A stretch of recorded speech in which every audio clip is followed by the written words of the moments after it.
قوتابخانەی گۆران لە شاری هەڵەبجە بە بۆنەیادی لەدایکبوونی پێغەمبەر محەممەد درودی خوای لەسەر بێت بە بەشداری قوتابیان و مامۆستایان بە ناونیشانی هەمووان قوتابی و شوێنکەوتوی توین ئەی پێغەمبەر ئاهەنگێکیان بۆ سەروەری مرۆڤایەتی ساز کرد.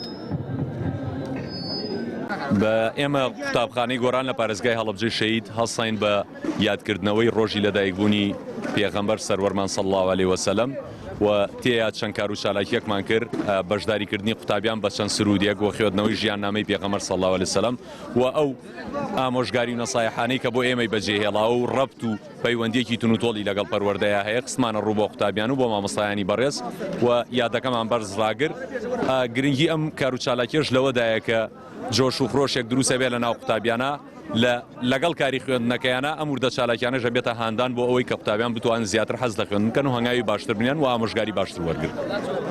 ژیانی پێغەمبەری خوا درودی خوای لەسەر بێت دەموو وانە و ڕێنیشاندەرە بۆ سەرجەم چین و توێژەکان و وێزگەکانی ژیانی چرای ڕۆشنکەرەوەیە بۆ جیهانیان.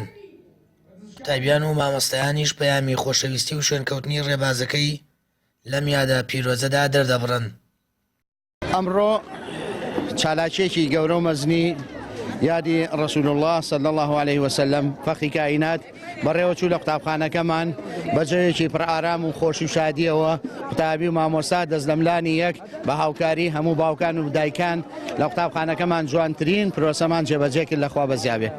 من وەکو قوتابیەکی قوتابخانەی گۆران پیرۆزبایی جەژن لەدایکبوونی پێغەمبەر لە هەموو موسڵمانان پیرۆز دەکەم و ئەمڕۆ ڕۆژێکی پیرۆز بوو لە لای ئێمە دەستی هەموو مامۆستاکانەوەم کەناڵە پیرۆزش خۆش بێت هەوڵ بدەین سونەتی پێغەمبەری خوا صلی الله علیه وسلم زیینو بکەینەوە.